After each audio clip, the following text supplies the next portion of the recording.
من يهده الله فلا مضل له ومن يضلله فلا هادي له ونشهد أن لا إله إلا الله لا خالق إلا الله ولا مالك إلا الله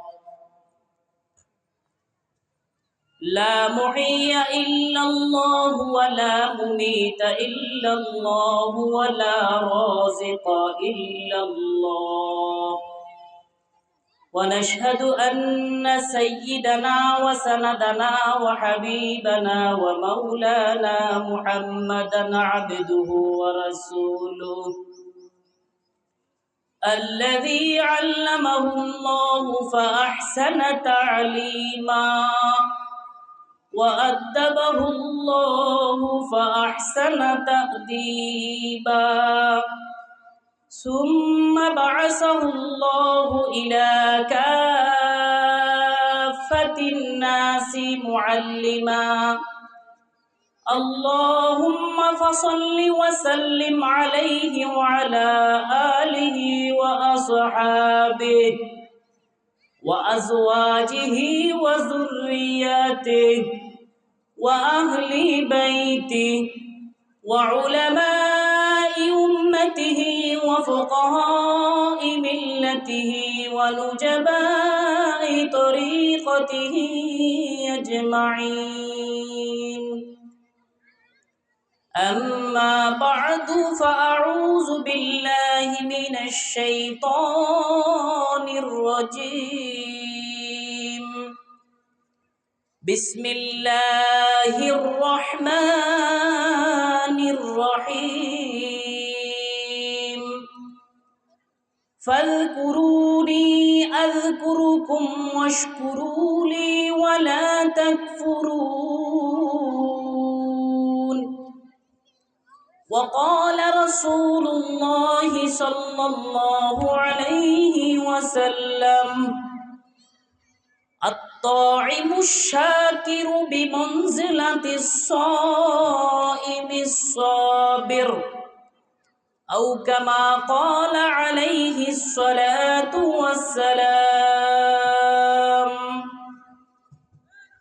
اللهم صل على محمد وعلى آل محمد كما صليت على إبراهيم وعلى آل إبراهيم إنك حميد مجيد اللهم بارك على محمد وعلى آل محمد كما باركت على إبراهيم وعلى آل إبراهيم إنك حميد مجيد ہوئے میرا مسکن حوالی کعبہ بنے میرا مدفن دیار مدینہ صلوا علیہ ما طلع الشمس والقمر بعد از خدا بزرگ توئی قصہ مختصر لا يمكن الثناء كما كان حقه بعد از خدا بزرگ توئی قصہ مختصر لا يمكن الثناء كما كان حقه بعد از خدا بزرگ توئی قصہ مختصر معزز محترم তাওহীদি জনতা ওয়াজিবুল ইহতিরাম মুআজ্জাজ সদর এজলাস উপস্থিত আমার শ্রদ্ধাভাজন মুরব্বিয়ান আযম এবং আমার প্রাণপ্রিয় যুবক ভাইয়েরা দূর দূরান্ত থেকে পর্দার আড়াল থেকে শ্রবণকারিণী সম্মানিতা মা বোনেরা আল্লাহ রাব্বুল আলামিনের দরবারে লক্ষ কোটি গুণ শুকরিয়া জ্ঞাপন করছি, যিনি আমাদেরকে আদর করে, মায়া করে, স্নেহ করে, মহাব্বত করে, ভালোবেসে সমস্ত কাজকর্ম থেকে ফ্রি করে দিনই কিছু আলোচনা শ্রবণ করার তৌফিক দান করেছেন। এই জন্যে অন্তরের অন্তঃস্থল থেকে সেই মহান রব্বুল আলামিনের দরবারে কালিমাতু শুকর জ্ঞাপন করি। সকলে বলি আলহামদুলিল্লাহ। মুহতারাম হাজিরিন, বাংলাদেশ মুজাহিদ কমিটি ও এলাকাবাসীর উদ্যোগে ৬ নং রাজগঞ্জ বেগমগঞ্জ নোয়াখালীর উদ্যোগে আয়োজিত ২ দিন ব্যাপী ওয়াজ ও দোয়ার মাহফিলের দ্বিতীয় দিনের প্রথম অধিবেশনে আমি আপনাদের সামনে সূরা বাকারার ১৫২ নম্বর আয়াত আপনাদের সামনে তেলাওয়াত করেছি। এই আয়াতে আল্লাহ রাব্বুল আলামিন বলেন, ফাযকুরুনি, আমার মুমিন বান্দা বান্দিরা তোমরা আমাকে স্মরণ করো, আমাকে মনে করো, আমার জিকির করো। আযকুরুকুম, এর প্রতি উত্তরে আমি আল্লাহ রাব্বুল আলামিন সর্বশক্তিমান, মহান, শ্রেষ্ঠ, সবচেয়ে বড় তোমাদেরকে আমি স্মরণ করব। ওয়াশকুরুলি, এবং আমার কৃতজ্ঞতা আদায় করো। ওয়ালা তাকফুরুন, আমার অকৃতজ্ঞ হইও না। সূরা বাকারার ১৫২ নম্বর আয়াত মূলত নিয়ামতের শুকরিয়া সংক্রান্ত, নিয়ামতের শুকরিয়া আদায় করার জন্য আল্লাহ রাব্বুল আলামিন আদেশ করছেন।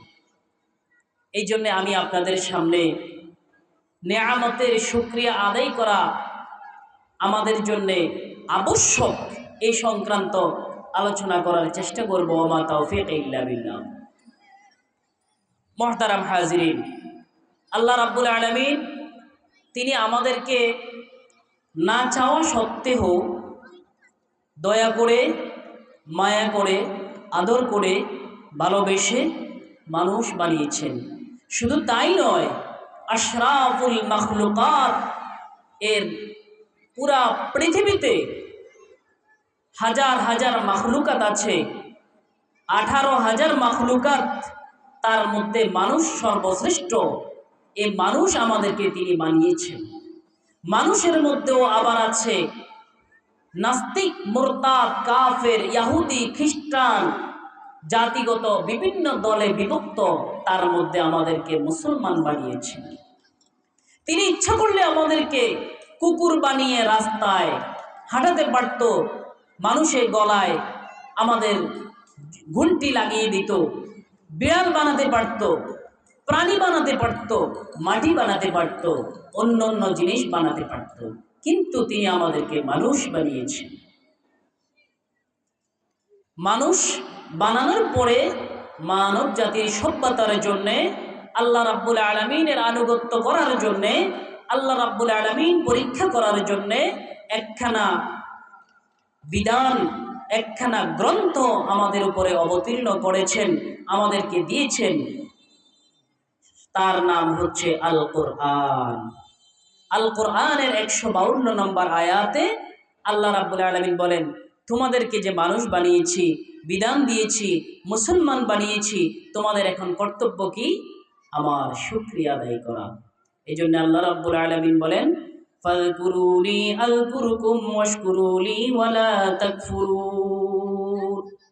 ও আমার মুমিন বান্দারা, ফাযকুরুনি, তোমরা আমাকে স্মরণ করো। ফাযকুরুনি আযকুরকুম, তোমরা হচ্ছ মাখলুক, তোমরা যদি আমার স্মরণ করো।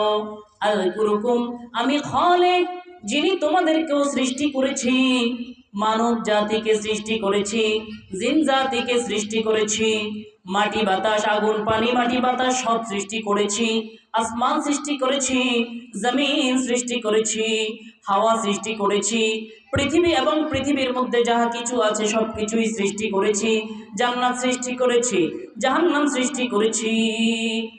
সমস্ত জিনিসের একমাত্র স্রষ্টা হলাম আমি আল্লাহ রাব্বুল আলামিন। তোমাকে আমি স্মরণ করব। তাহলে দেখেন আমরা আল্লাহকে স্মরণ করলে কত বড় শ্রেষ্ঠ মহান তিনি আমাদেরকে স্মরণ করবেন। এরপরে বলেন ওয়াশকুরুলি ওয়ালা তাকফুরুন, সাথে সাথে আবার আদেশ করছে তোমাদেরকে যে মানুষ বানিয়েছি, আশরাফুল মাখলুকাত বানিয়েছি, এটা তোমরা ভুলে যেও না, আমার নিয়ামতের শুকরিয়া আদায় করো। ওয়াশকুরুলি ওয়ালা তাকফুরুন, নিয়ামতের অশুকরি করিও না, নাফরমানি করিও না, অকৃতজ্ঞ হইও না। যদি অকৃতজ্ঞ হও তাহলে আল্লাহ রাব্বুল আলামিন সামনের আয়াতগুলাই হুঁশিয়ারি করছে। মুহতারাম হাজিরিন, এই আয়াতে আল্লাহ রাব্বুল আলামিন মানব জাতিকে দুইটা জিনিসের সবক দিয়েছেন। কয়টা জিনিস? দুইটা জিনিস। এক নাম্বার, আল্লাহ রাব্বুল আলামিনের জিকির করার জন্যে, অর্থাৎ আল্লাহ তাআলাকে স্মরণ করার আদেশ দিয়েছেন। দুই নাম্বার, আল্লাহ তাআলার শুকরিয়া আদায় করার কথা বলেছেন। এই আয়াতের ব্যাখ্যা করেছেন আল্লাহর প্রিয় হাবিব মুহাম্মদুর রাসূলুল্লাহ সাল্লাল্লাহু আলাইহি ওয়াসাল্লাম। এই হাদিসের ব্যাখ্যা করেছেন।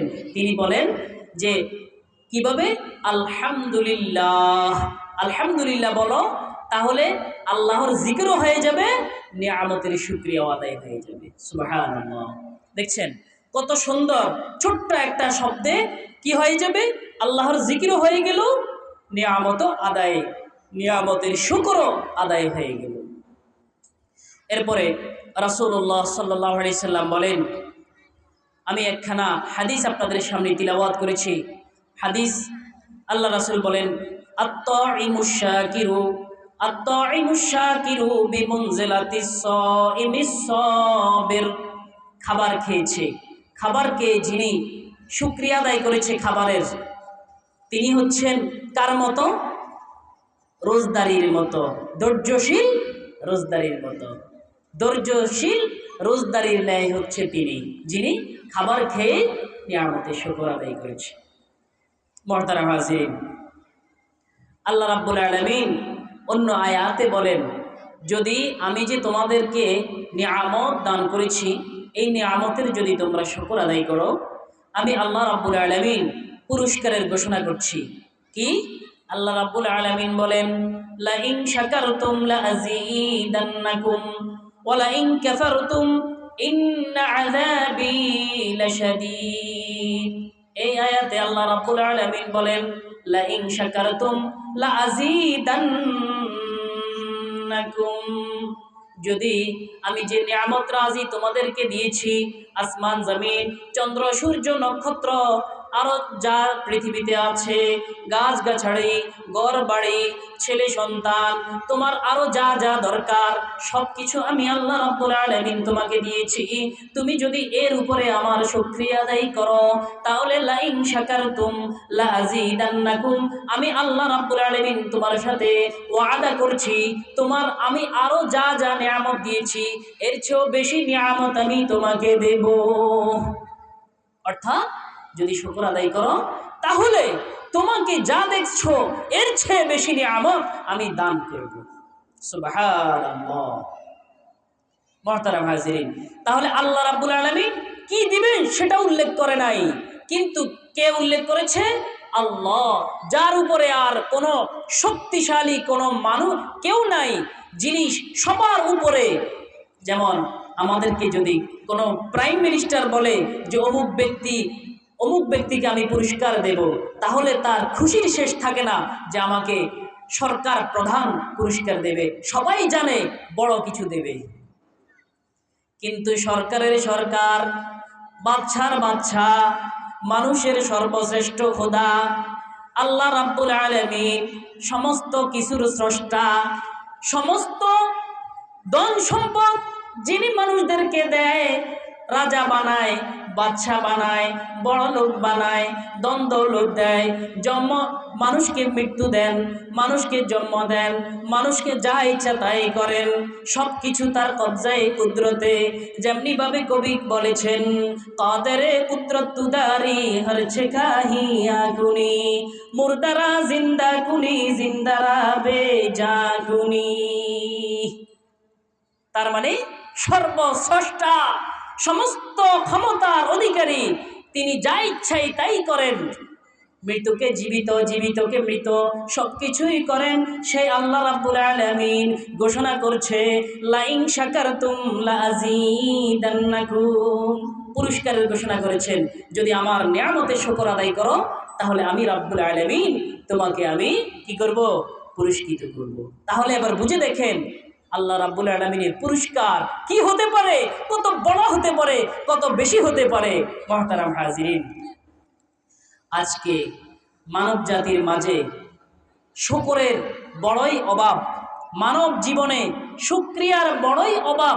মানুষ শুকরিয়া আদায় করতে চায় না। শ্রমিক মালিকের শুকরিয়া আদায় করে না, মালিক শ্রমিকের শুকরিয়া আদায় করে না। অথচ হাদিসের মধ্যে এসেছে আল্লাহ রাসূল সাল্লাল্লাহু আলাইহি সাল্লামের ইরশাদ ফরমান, মাল্লাম ইয়াশকুরিন নাস লাম ইয়াশকুরিল্লাহ। তিরমিজি শরীফের 195 নম্বর হাদিসে এসেছে রাসূলুল্লাহ সাল্লাল্লাহু আলাইহি সাল্লাম বলেন, মাল্লাম ইয়াশকুরিন নাস লাম ইয়াশকুরিল্লাহ। যে মানুষের কৃতজ্ঞতা, মানুষের প্রতি কৃতজ্ঞতা আদায় করে না, সে তার রবেরও কৃতজ্ঞতা আদায় করে না। সুতরাং কেউ আপনাকে কিছু দিলে আপনার উচিত কি? তার কৃতজ্ঞতা আদায় করা, তাকে দোয়া দেওয়া, জাযাকাল্লাহু খায়রান এই কথা বলা, আলহামদুলিল্লাহ বলা, খুশি হওয়া, তাকে খুশি করা যে আমি খুশি হয়েছি। মুহতারাম হাজিরিন, হাদিসে এসেছে হযরত বারা রাদিয়াল্লাহু তাআলা আনহু থেকে বর্ণিত, তিনি বলেন, একদিন আমি উম্মাহাতুল মুমিনিন হযরত আয়েশা রাদিয়াল্লাহু তাআলা আনহাকে প্রশ্ন করলাম যে আম্মা জান, আমাকে রাসূলুল্লাহ সাল্লাল্লাহু আলাইহি সাল্লামের অলৌকিক একটা আমল, একটা ঘটনা আমাকে বলুন। সাথে সাথে হযরত আয়েশা সিদ্দিকা রাদিয়াল্লাহু তাআলা আনহা কান্না করা শুরু করে দিলেন। তিনি কাঁদতে কাঁদতে বললেন, কোন আমলটার কথা আমি তোমাকে বলবো? আমার প্রিয় হাবিব, আমার প্রিয় রাসূলের সমস্ত কাজকর্মই অলৌকিক, তার সমস্ত কাজে অলৌকিক, তার সমস্ত কাজে মুজিজা, তার সমস্ত কাজে রবের খুশি, রবের রেজামন্দি, তার সমস্ত কাজে আল্লাহর রেজামন্দি। কোন কাজটা, কোন আমলটা আমি তোমাকে বলবো? তবে শুনে রাখো, একদিনের ঘটনা। একদিন রাসূলুল্লাহ সাল্লাল্লাহু আলাইহি ওয়াসাল্লাম আমার কাছে এসেছেন, রাত্রি যাপন করেছেন, আমার কাছে রাত্রি যাপন করছিলেন। ইত্যম সময়ে ইতিমধ্যে আল্লাহ রাসূল সাল্লাল্লাহু আলাইহি ওয়াসাল্লাম হঠাৎ করে বলে উঠলেন, আয়েশা আমাকে ছেড়ে দাও, আয়েশা আমাকে ছেড়ে দাও, আমি আমার রবের ইবাদত করব, আমি আমার রবের, তুমি কি আমার রবের ইবাদত করবে না? এই কথা বলার সাথে সাথে আমি উত্তর দিলাম, রাসূলুল্লাহ, ও আল্লাহর রাসূল, প্রিয় হাবিব, আমার ইচ্ছা আজকের রাতটা আপনার সংস্পর্শে আমি কাটাতে চাই। আমার আজকের ইচ্ছা হলো এই, কিন্তু আপনার ইচ্ছা, আপনি আপনার রবের ইবাদত করতে চান, সুতরাং আমি আপনার ইচ্ছাকেই ভালোবাসি, আপনার ইচ্ছাকেই গুরুত্ব দেই, সুতরাং আমি আপনাকে অনুমতি দিয়ে দিলাম, আপনি আপনার রবের ইবাদত করেন। আল্লাহ রাসূল সাল্লাল্লাহু আলাইহি ওয়াসাল্লাম উঠে গেলেন, উঠে গিয়ে অজু করলেন, সুন্দর করে অজু করলেন, ভালোভাবে অজু করলেন। অজু করার পরে নামাজে দাঁড়িয়ে গেলেন, বেশি করে দাঁড়ালেন, লম্বা করে রুকু করলেন, লম্বা করে সেজদা করলেন। অন্য বর্ণনায় এসেছে পা ফুলে গেছে, সেজদা করতে করতে পা ফুলে গেছে। পা ফুলে যাওয়ার পরে নামাজ শেষ হওয়ার পরে আয়েশা সিদ্দিকা রাদিয়াল্লাহু তাআলা আনহা আল্লাহ রাসূলকে প্রশ্ন করলেন, ইয়া রাসূলুল্লাহ, আল্লাহ রাব্বুল আলামিন আপনার আগের এবং পিছনের সমস্ত গুনাহগাতা মাফ করে দিয়েছেন, পূর্বের পিছনের সমস্ত গুনাহগাতা মাফ করে দিয়েছেন, তারপরেও আপনি এত বেশি ইবাদত বন্দেগী করছেন, আপনার পা মোবারক ফুলে গিয়েছে। তখন রাসূলুল্লাহ সাল্লাল্লাহু আলাইহি ওয়াসাল্লাম আম্মা জান আয়েশা সিদ্দিকাকে উত্তর দিচ্ছেন, আফালা আকুনু আবদান শাকুরা, ও আয়েশা, আল্লাহ রাব্বুল আলামিন আমার আগের এবং পরের সমস্ত গুনাহ মাফ করে দিয়েছে, কথা সত্য, কিন্তু আমি কি আমার রবের শুকরগুজার হব না?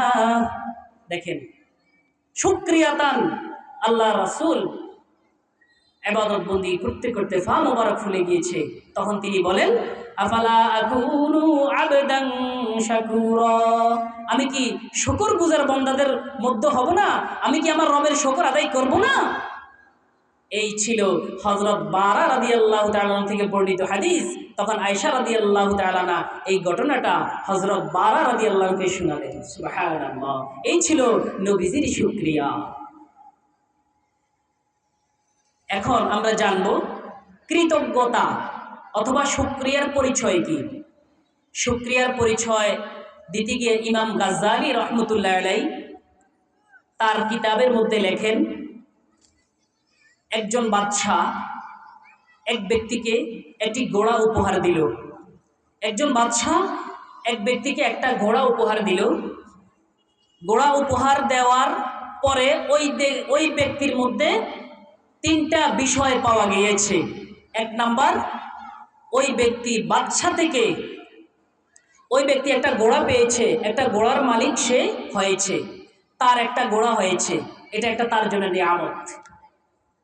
দুই নাম্বার, ঘোড়াটা তাকে বাদশা দিয়েছে, বাদশার নেক নজর তার উপর পড়েছে এবং এই ঘোড়া দিয়া সে তার সমস্ত প্রয়োজনগুলা মেটাতে পারছে। তিন নাম্বার, এই ঘোড়া দিয়া সে বাদশার দরবারে অনায়াসেই প্রবেশ করতে পারবে, যেহেতু বাদশার দেওয়া ঘোড়া, এবং বাদশার খেদমত করতে পারবে। ঠিক এক ব্যক্তিকে যে একটা ঘোড়া দেওয়ার কারণে এখানে তিনটা বিষয় পাওয়া যায়, তদ্রূপভাবে মানুষের মাঝেও আল্লাহ রাব্বুল আলামিন মানুষকে হাত দিয়েছেন, মুখ দিয়েছেন, নাক দিয়েছেন, কান দিয়েছেন, মাথা দিয়েছেন, দেহ দিয়েছেন, সব কিছু দিয়েছেন। এখানেও তিনটা জিনিস পাওয়া যায়। এক নাম্বার, আল্লাহ রাব্বুল আলামিনের এগুলো একটা নিয়ামত। এক নাম্বার, আল্লাহ রাব্বুল আলামিনের নিয়ামত। দুই নাম্বার, এই আল্লাহ রাব্বুল আলামিন যে জিনিস দিয়েছে, হাত দিয়ে আমরা ধরতে পারি, নাক দিয়ে ঘ্রাণ নিতে পারি, চোখ দিয়ে দেখতে পারি, আরো যত যত কিছু করা দরকার আছে, আমরা আমাদের সব কিছুই প্রয়োজন পুরা করতে পারি। তিন নাম্বার কি? তিন নাম্বার হচ্ছে যে রবে আমাদেরকে দিয়েছেন, সরাসরি ওই রবের শুকর আদায় করা, রবের খেদমত করা, সেবা করা। রবের সেবা করা মানে রবের মাখলুকাত যারা আছে তাদের সেবা করা। এ হচ্ছে কৃতজ্ঞতার পরিচয়, কৃতজ্ঞতার পরিচয়। আর এই কৃতজ্ঞতা যখন আপনি আদায় না করবেন, তখন আপনার অবস্থা কি? আল্লাহ রাব্বুল আলামিন বলেন, ওয়ালা ইন কাফারতুম ইন্না আযাবি লাশাদীদ। আর যদি আমার এই নিয়ামত রাজির শুকর আদায় না করো, তাহলে মনে রাখো আমি যেমন তোমাদেরকে দয়ালু, যেমন গফফার, যেমন গফুর, যেমন নিয়ামত দিতে পারি, যেমন তোমাদেরকে দয়া করতে পারি, যেমন তোমাদেরকে ক্ষমা করতে পারি, যেমন তোমাদের হাজত পুরা করতে পারি, আমি শাস্তির দিক দিয়েও কঠিন। ওয়ালা ইন কাফারতুম, যদি তোমরা আমার নিয়ামত আদায় না করো, নিয়ামতের শুকর আদায় না করো, তাহলে তোমাদেরকে আমি শাস্তি দেব। ইন্না আযাবি লাশাদীদ, আর মনে রাখো আমি যেমন বড়, আমার শাস্তিও বড় থেকে বড়। মুহতারাম হাজিরিন, নিয়ামতের পরিচয় সংক্রান্ত আরেকটা ঘটনা। এক বুজুর্গ নাম হযরত সাম্মাক রহমতুল্লাহ আলাইহি এক রাজ দরবারে গেলেন।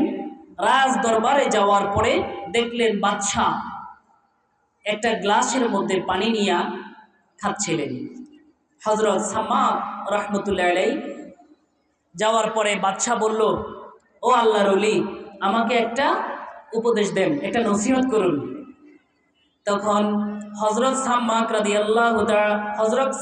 রহমতুল্লাহ আলাইহি বললেন, ও বাদশাহ, ও রাজা, আপনি যে পানি পান করছেন, এই রাজ্যের মানুষ যদি আপনাকে পানি পান করতে না দেয়, আপনাকে যদি পানি পান করতে এ রাজ্যের মানুষ না দেয়, তাহলে কি আপনি এ রাজ্য ত্যাগ করবেন? ওই বাদশাহ বলল, অবশ্যই আমি এ রাজ্য ত্যাগ করব। আমি যদি পানি পান করতে না পারি, পিপাসুত হব, মারা যাব, আমার শরীর শোচনীয় হব, আমি পানি পান করার জন্য হলেও এ রাজ্য ত্যাগ করব। সাথে সাথে সাম্মাক রহমতুল্লাহ আলাইহি বলেন যে দেখুন বাদশা, এক গ্লাস পানির মূল্য আপনার রাজ্যের চেয়েও বেশি। সুবহানাল্লাহ। তাহলে এক গ্লাস পানির জন্য রাজ্য ত্যাগ করতে পারে। এক গ্লাস পানি যদি আহকামুল হাকিমিন, দয়ার আল্লাহ রাব্বুল আলামিন, দয়ালু মেহেরবান আল্লাহ রাব্বুল আলামিন এক গ্লাস পানি যদি আমাদেরকে না দেয়, তাহলে আমাদের জীবন কোথায় যায়?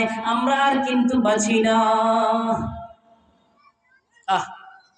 আমাদেরকে তিনি কত দয়া করেছেন, ইহসান করেছেন, কত নাজ নেয়ামত, কত কিছু দিয়েছেন, মানুষ বানিয়েছেন।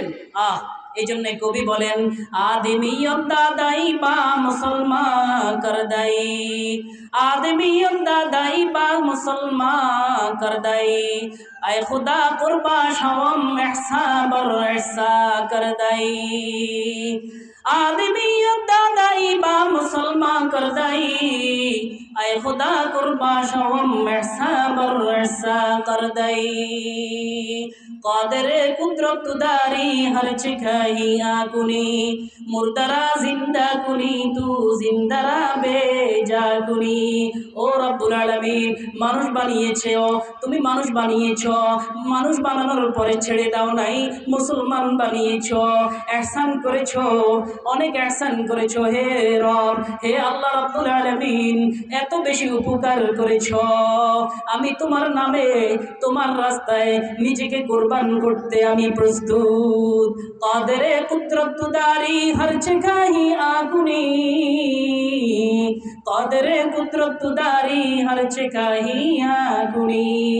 তুমি কুদরতওয়ালা, তুমি সর্বশক্তিমান, তোমার যা ইচ্ছা তাই করতে পারো। মুর্দারা বে মুর্দারা জিন্দা গুনি, জিন্দারা বে জাগুনি। মৃত্যুকে জীবিত, জীবিতকে মৃত্যু দিতে পারো, সবকিছু তোমার মধ্যে রয়েছে। সুতরাং আমি অধম, আমি তোমার বান্দা, আমি তোমার মাখলুক, আমাকে অবশ্যই কৃতজ্ঞতা আদায় করতে হবে। কৃতজ্ঞতা আদায় না করা ছাড়া আমার কোনো উপায় নাই, আমার কোনো পথ নাই, আমার কোনো গতি নাই। অবশ্যই অবশ্যই তুমি, তোমার কাছে আমরা কৃতজ্ঞতা আদায় করতে হবেই হবে। মুহতারাম হাজিরিন, আল্লাহর নিয়ামতের পরিমাণ কি? আল্লাহ রাব্বুল আলামিন বলেন ওয়া ইন তা'উদ্দু নি'মাতাল্লাহি লা তুহসুহা। সূরা ইব্রাহিমের 190 নম্বর আয়াতে আল্লাহ রাব্বুল আলামিন বলেন, যদি আমার নিয়ামত রাজি গণনা করো শেষ করতে পারবা না। কোনো এক সময় দুলাবালি গুনতে পারবা, কোনো এক সময় তারকা কতগুলো আছে গুনতে পারবা, কোনো এক সময় মানুষ কতগুলো আছে গুনতে পারবা, পানির ফোঁটা গুনতে পারবা, পানি পরিমাপ করতে পারবা, কিন্তু আমি আল্লাহ রাব্বুল আলামিনের নিয়ামত কখনোই গুনে শেষ করতে পারবে না। ওয়া ইন তাউদ্দু নি'মাতাল্লাহ, ওয়া ইন তাউদ্দু নি'মাতাল্লাহি লা তুহসুহা। যদি আল্লাহ রাব্বুল আলামিনের নিয়ামতগুলো গুনতে পারো, যদি গণনা করো, তাহলে শেষ করতে পারবা না। এই কথাটা আল্লাহ রাব্বুল আলামিন নিজেই ঘোষণা করছে, তাহলে শেষ করতে পারবে না। মুহতারাম হাজিরিন, শুকরিয়া আদায়ের পদ্ধতি দুইটি। শুকরিয়া আদায়ের পদ্ধতি কয়টি? দুইটি। বলেন, শুকরিয়া আদায়ের পদ্ধতি দুইটি। এক নাম্বার মুখে, দুই নাম্বার কাজে। এক নাম্বার মুখে, দুই নাম্বার কাজে। নিয়ামতের শুকরিয়া আদায়ের পদ্ধতি দুইটি। একটা হচ্ছে মুখে নিয়ামতের শুকরিয়া আদায় করতে হবে। কিভাবে? আলহামদুলিল্লাহ, মুখে আলহামদুলিল্লাহ বলবো। দুই নাম্বার কাজের মাধ্যমে। আল্লাহ রাব্বুল আলামিন হাত দিয়েছে, হাতের নেয়ামতের শুকরিয়া আদায় করব, হাত দিয়ে ভালো কাজ করব, চোখ দিয়েছে চোখ দ্বারা ভালো দিকে তাকাবো, ভালো দিকে তাকাবো, কোরআনের দিকে তাকাবো, মায়ের দিকে তাকাবো, রহমতের দৃষ্টিতে মানুষের দিকে তাকাবো, ভালো জিনিসগুলো দেখব, আল্লাহ রাব্বুল আলামিনের নাজ নেয়ামত দেখব। ব্রেন দিয়েছে, ব্রেনের শুকর আদায় করব, ব্রেন দিয়ে ভালো ভালো চিন্তা করব। পা দিয়েছে, পা দ্বারা হেঁটে হেঁটে মসজিদে যাব, পা দিয়েছে, পা দিয়া মানুষকে আত্মীয় স্বজনকে দেখার জন্য যাব, রোগীদেরকে দেখার জন্য যাব, ভালো কাজে যাব, ওয়াজে যাব, মাহফিলে যাব। পায়ের মাধ্যমে যত রকমের ভালো কাজ আছে এই ভালো কাজগুলো হেঁটে হেঁটে শেষ করব, দেখব, তাহলে পায়ের শুকর আদায় হবে। এক নাম্বার মুখে আলহামদুলিল্লাহ, দুই নাম্বার আমলের মাধ্যমে আল্লাহ রাব্বুল আলামিনের শুকর আদায় করা। আমি এখন আপনাদের সামনে একটা ঘটনা বলে আমার আলোচনা শেষ করব। নেয়ামতের শুকর আদায় করে নাই এরকম একটি জাতির কথা আপনাদের কাছে আমি বলবো। ওই জাতি আল্লাহ রাব্বুল আলামিন তাদেরকে এত বেশি নাজ নেয়ামত দিয়েছে, কিন্তু তারা শুকর আদায় করে না। আল্লাহ রাব্বুল আলামিন তাদেরকে ধ্বংস করে দিয়েছে, ধ্বংস করে কোরআনের আয়াত নাজিল করে মুহাম্মাদুর রাসূলুল্লাহ সাল্লাল্লাহু আলাইহি সাল্লামের উম্মতদেরকে শিক্ষা দিচ্ছে যে তোমাদের পূর্বে এক জাতি ছিল, তার নাম সাবা। তার নাম কি? সাবা। কওমে সাবাকে আল্লাহ রাব্বুল আলামিন নিয়ামতের শুকরিয়া আদায় না করার কারণে কিভাবে ধ্বংস করেছে সেই ঘটনাটা আপনাদেরকে আমি আজকে শোনাবো।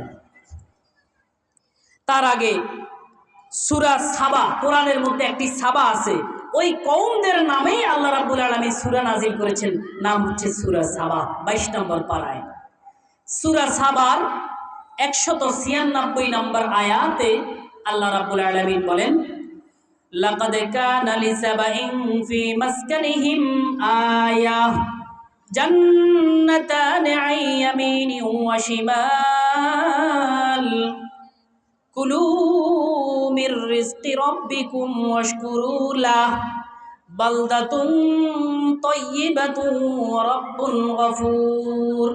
এ হচ্ছে সূরা সাবার 196 নম্বর আয়াত। এই আয়াতে আল্লাহ রাব্বুল আলামিন বলেন, ওয়ালাকাদ কানা লিসাবাইন ফি মাসকানিহিম আয়া।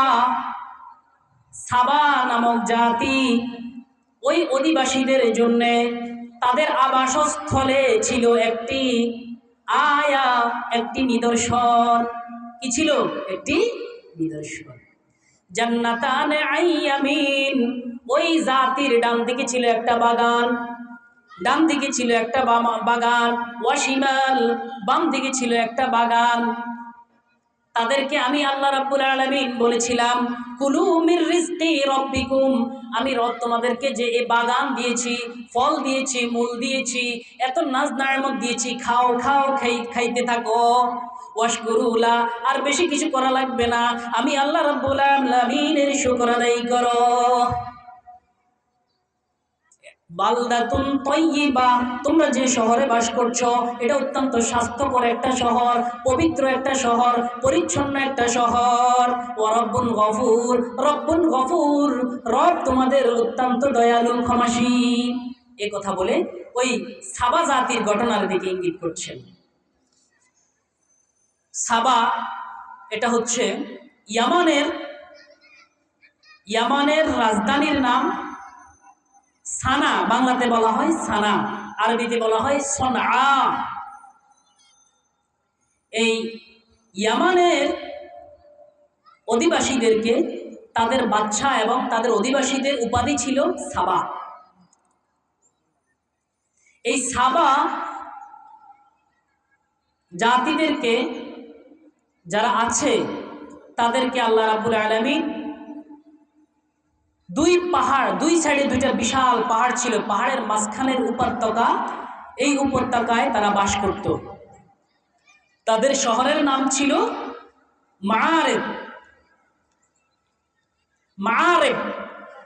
এই মাআরিব শহরের অধিবাসীদেরকে বলা হয় সাবা, ইয়ামানে।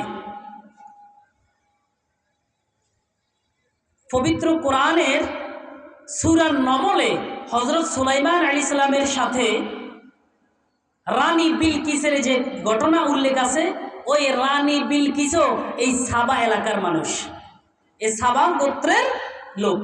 কে? নারী বিলকিস সাবা গোত্রের লোক। তো আল্লাহ রাব্বুল আলামিন তাদেরকে নাজ নেয়ামত দিয়ে ভরপুর করে রেখেছেন এবং তাদেরকে নবী রাসূল দিয়া পাঠাইছেন। পাঠাইয়া নবী রাসূলদেরকে বলছেন যে তোমরা নাজ নেয়ামতের শুকর আদায় করো। তারা অনেক বছর এ ধারাবাহিকতা বজায় রেখেছিল, শুকর আদায় করে। কিন্তু যাইতে যাইতে এক সময় তারা আর নেয়ামতের শুকর আদায় করে না। আল্লাহ রাব্বুল আলামিন পাঠাতে পাঠাতে 13 জন পয়গম্বর তাদের জন্য প্রেরণ করেছেন। কয়জন? 13 জন। তারা নেয়ামতের শুকর আর আদায় করে না। আস্তে আস্তে তারা একদিন আল্লাহ রাব্বুল আলামিনকে অস্বীকার করে বসেছে। তখন আল্লাহ রাব্বুল আলামিন তাদেরকে বন্যার পানি দিয়ে ধ্বংস করে দিয়েছে। মুসনাদে আহমদে ইবনে আব্বাস থেকে বর্ণিত একটি হাদিসে এসেছে, একবার আল্লাহ রাসূলকে এক ব্যক্তি জিজ্ঞেস করলো, ইয়া রাসূলুল্লাহ, এই যে সাবার কথা কোরআনে এসেছে, সাবা কি নারী না পুরুষ না কোনো এলাকার নাম? আল্লাহ রাসূল বললেন, সাবা এক ব্যক্তির নাম, একজন পুরুষের নাম। ওই সাবার 10 জন সন্তান। কয়জন? 10 জন। 10 জনের মধ্যে 6 জন ইয়ামানে বস্তি স্থাপন করেছে, আর 4 জন সিরিয়ায় বস্তি স্থাপন করেছে।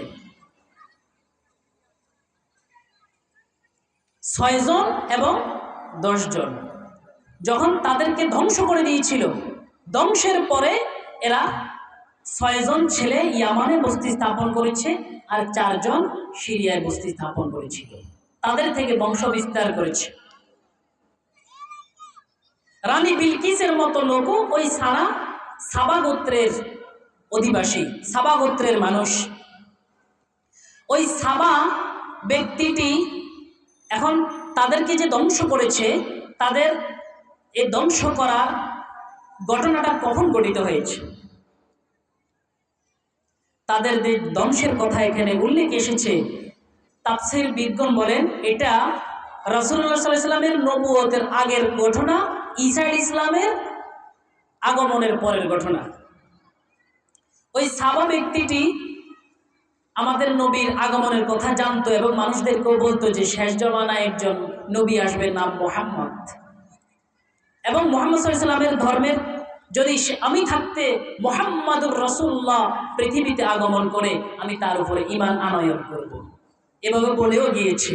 মানুষদেরকেও উদ্বুদ্ধ করে গেছে ঈমান আনার জন্যে। তো যখন আল্লাহ রাব্বুল আলামিনের তারা অকৃতজ্ঞ হয়ে গেল, আল্লাহ রাব্বুল আলামিন তাদেরকে কিভাবে ধ্বংস করেছে সেটা বলছি। তো ওই মাআরিব এলাকার মানুষরাই হচ্ছে সাবা, মাআরিব শহরেই হচ্ছে, মাআরিব যে শহর, এই শহরেই সাবা গোত্রের মানুষেরা বস্তি স্থাপন করেছে, এখানেই তারা বাস করে। এদের 2 পাহাড় আছে, পাহাড়ের বিস্তর এলাকায় 2 পাহাড়ের মাঝখানে এরা বাস করে। তো পাহাড়ি বৃষ্টির মৌসুমে পাহাড়ি ঢলে এসে তাদের এখানে বেসে যায়, বন্যা হয়ে যায়। যেহেতু তাদের 2 সাইডে 2টা বিশাল বিশাল পাহাড়, এই পাহাড়ের মাঝখানেই, এই পাহাড়ের বিস্তৃত মাঝখানে তারা বসবাস যেহেতু করে। এখন তাদের যারা সম্রাট আছে তার মধ্যে উল্লেখযোগ্য রানী বিলকিস সহ তাদের সম্রাটেরা চিন্তা করলো কি করা যায়।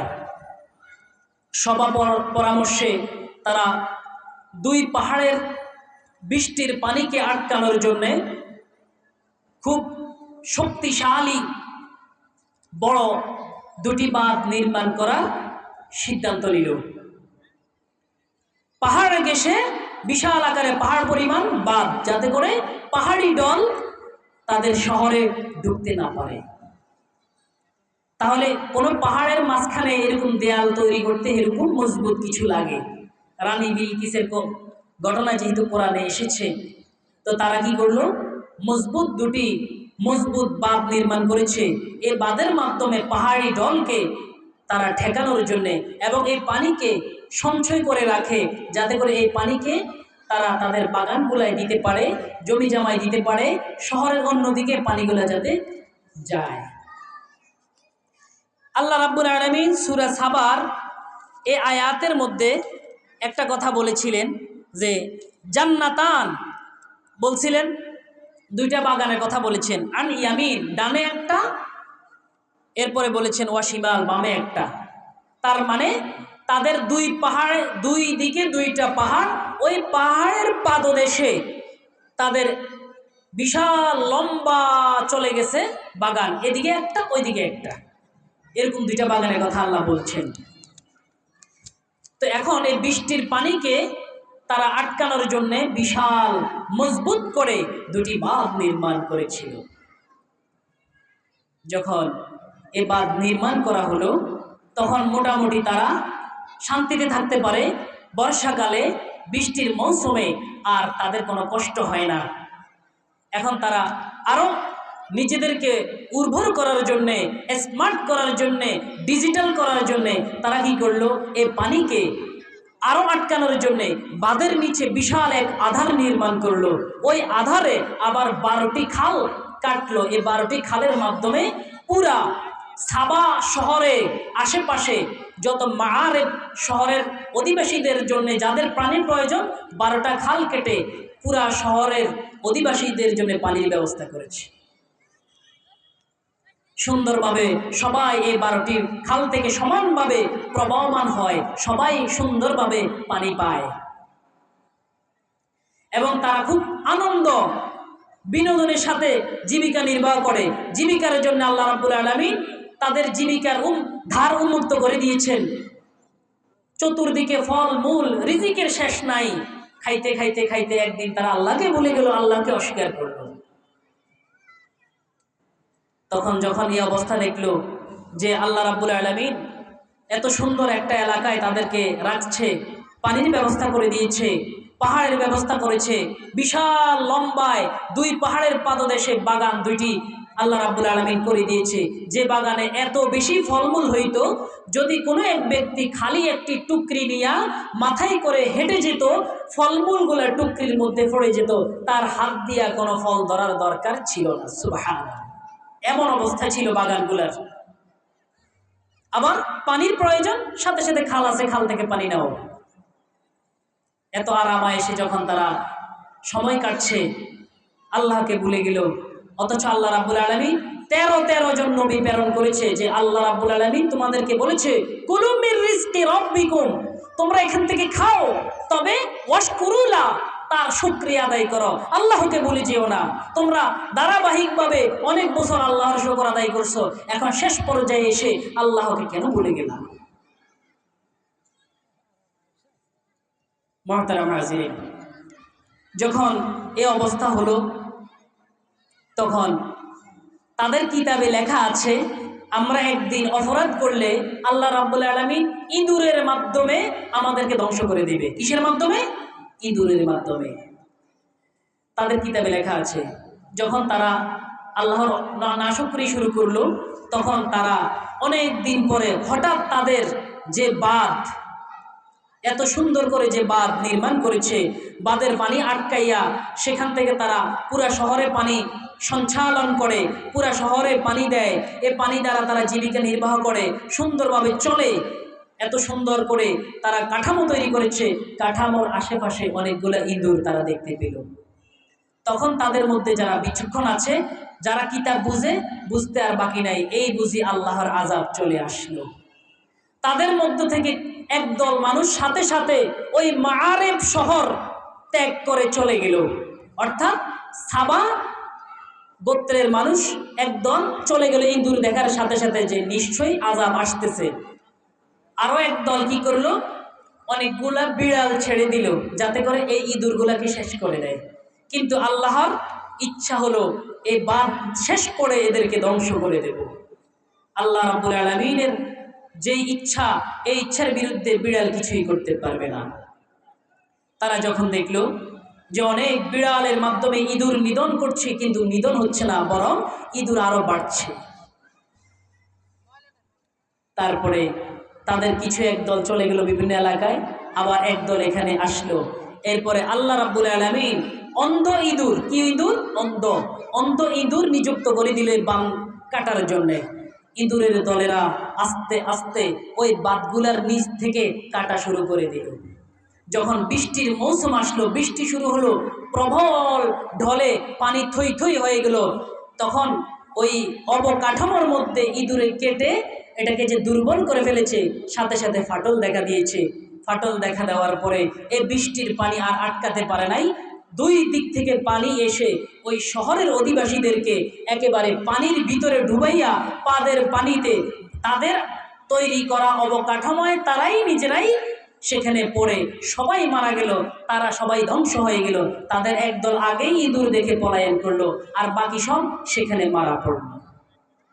আল্লাহ রাব্বুল আলামিন তাদেরকে ধ্বংস করে দিল এবং তাদের বাগানের সমস্ত পানি শুকিয়ে গেল।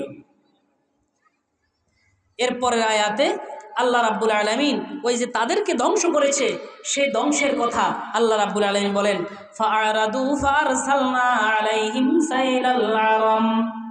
যখন আমার দূত প্রেরণ করেছি, নবী রাসূল প্রেরণ করেছি তাদেরকে কথা বলার জন্যে, ও সাবার জাতি, ও সাবার অধিবাসী, ও কওমে সাবা, তোমরা আল্লাহর নিয়ামতের শুকর আদায় করো। তারা শুকর আদায় করে নাই, ফাআরাদু, তারা বিমুখ হয়ে গেল। তখন আমি কি করলাম? ফারসালনা আলাইহিম সাইলাল আরাম, আমি বাদের দ্বারা, বাদের পানির দ্বারা, বন্যার পানির দ্বারা তাদেরকে ধ্বংস করে দিলাম। দেখছেন আল্লাহ রাব্বুল আলামিন ধ্বংসের কাছে যতই মজবুত সীসাডালা প্রাচীর নির্মাণ করুক, যতই বিড়াল এখানে এনে ফিট করুক, কাজে দেবে না। আল্লাহ যা বলেন কুন, সাথে সাথে ফায়াকুন, সেটাই হবে। এভাবে তাদেরকে আল্লাহ রাব্বুল আলামিন ধ্বংস করে দিয়েছে। কেন? নিয়ামত রাজি দিয়া ভরপুর করেছে। এবং তাফসীর বিদগণ বলেন এই শহরটা কেমন ছিল? আল্লাহ রাব্বুল আলামিন এই আয়াতের মধ্যেই নিজেই বলছেন, বালাদুন তাইয়্যিবা, বালাদুন তাইয়্যিবা, একটা স্বাস্থ্যকর একটা শহর। আল্লাহ নিজে বলেছেন স্বাস্থ্যকর মানে কি? এখানে মশা নাই, মাছি নাই, সারফোকা নাই, কোনো ধরনের রোগ বালা নাই। এখানের মানুষগুলা খুব তরুতাজা। শহরের আবহাওয়া অত্যন্ত উৎকৃষ্ট, অত্যন্ত ভালো। কোনো বাহিরের মানুষের, নোংরা মানুষ যদি এখানে আসে, অসুস্থ মানুষ যদি এই শহরে ঢুকে, সাথে সাথে সে সুস্থ হয়ে যায়। এত সুন্দর একটা শহরে, স্বাস্থ্যকর পরিবেশ সম্মত পরিচ্ছন্ন একটা শহরে তাদেরকে আল্লাহ রাব্বুল আলামিন নাজ নেয়ামতের মধ্যে বাসাইয়া রেখেছিলেন। কিন্তু তারা কৃতজ্ঞতা আদায় করে নাই, শুকর আদায় করে নাই। আল্লাহ রাব্বুল আলামিন বন্যার পানিতে তাদেরকে ধ্বংস করে দিয়েছে। মুহতারাম হাজিরিন, এই হচ্ছে নিয়ামতের অবস্থা, যে নিয়ামতের শুকর যদি আদায় না করে তাহলে তাদেরকে কি করা হয়। এক বুজুর্গ রাস্তা দিয়ে হেঁটে যাচ্ছিলেন, হঠাৎ তার মাথায় একজনে ময়লার স্তূপ নিক্ষেপ করলো। এই বুজুর্গ সাথে সাথে সেজদায় পড়ে আল্লাহর শুকর আদায় করতেছে। মানুষ জিজ্ঞেস করলো, হযরত, আপনার মাথায় ছাই নিক্ষেপ করেছে, ময়লা নিক্ষেপ করেছে, আপনি রেগে যাবেন, প্রতিশোধ নেবেন, কিছু না করে সেজদায় পড়ে গেলেন, আল্লাহর শুকরিয়া আদায় করলেন, বুঝলাম না কারণ। বুজুর্গ বলল, আমার মাথায় ছাই নিক্ষেপ করেছে, সম্ভব ছিল, এটাও তো হতে পারতো যে আমার মাথায় আগুন নিক্ষেপ করতো। তাহলে আগুন তো নিক্ষেপ করে নাই, ছাই নিক্ষেপ করেছে, আমি আল্লাহর শুকর আদায় করলাম। সুবহানাল্লাহ। দেখছেন বুজুর্গদের অবস্থা, যে আগুন নিক্ষেপ করতে পারতো কিন্তু করে নাই, আগুন নিক্ষেপ না করে ছাই নিক্ষেপ করেছে, এই জন্য সে আল্লাহর শুকর আদায় করেছে। জিবরাইল আমিন একদিন রাসূলুল্লাহ সাল্লাল্লাহু আলাইহি ওয়াসাল্লামের নিকটে আসলেন, তাশরীফ আনলেন।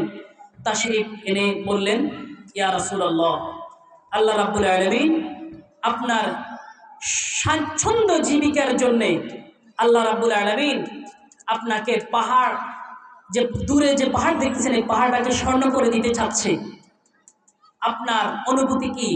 আপনি যাতে করে বিলাসিতায় আপনি সুন্দরভাবে স্বাচ্ছন্দ্যভাবে জীবিকা নির্বাহ করতে পারেন, এটা আল্লাহ রাব্বুল আলামিন চাচ্ছেন।